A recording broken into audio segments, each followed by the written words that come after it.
मिनासान कोनिचिवा। आज हामी जापानिज भाषा पढ्न गइरहेछौँ र जापानिज भाषा पढ्नलाई हामीलाई हिरागाना, काताकाना र खान्जी यो तीनवटा कुरा पढ्नुपर्छ।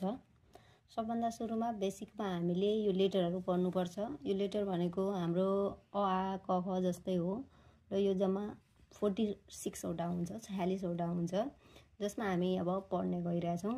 मसँगै तपाईहरु पनि पढ्नु होला।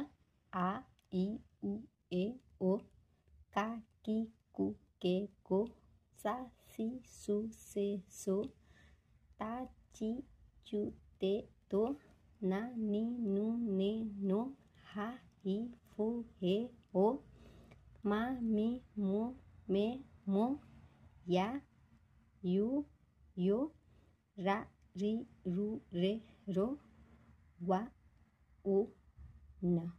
जम्मा यो हाम्रो 46 वटा र आज पढ्ने प्र्याक्टिस गर्यो। अब भोलि हामीले लेख्ने प्र्याक्टिस पनि गर्छौँ। सबैजनाले हेरिदिनु होला। Thank you. मिनासान कोनिचिवा। आज हामी जापानिज भाषा पढ्न गइरहेछौँ र जापानिज भाषा पढ्नलाई हामीलाई हिरागाना, काताकाना र खान्जी यो तीनवटा कुरा पढ्नुपर्छ।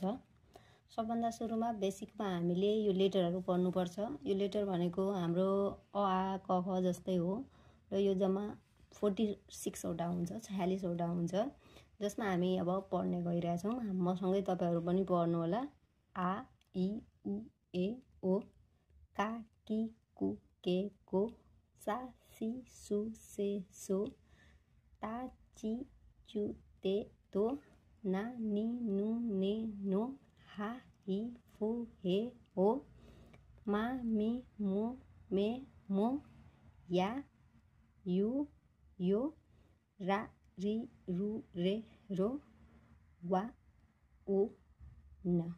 जम्मा यो हाम्रो 46 वटा र आज पढ्ने प्र्याक्टिस गर्यो। अब भोलि हामीले लेख्ने प्र्याक्टिस पनि गर्छौँ। सबैजनाले हेरिदिनु होला।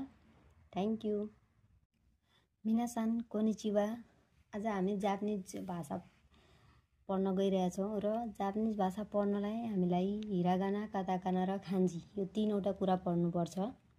सबभन्दा सुरुमा बेसिकमा हामीले यो लेटरहरू पढ्नुपर्छ। यो लेटर भनेको हाम्रो अ आ क ख जस्तै हो र यो जम्मा 46 वटा हुन्छ, 46 वटा हुन्छ, जसमा हामी अब पढ्ने गइरहेछौँ।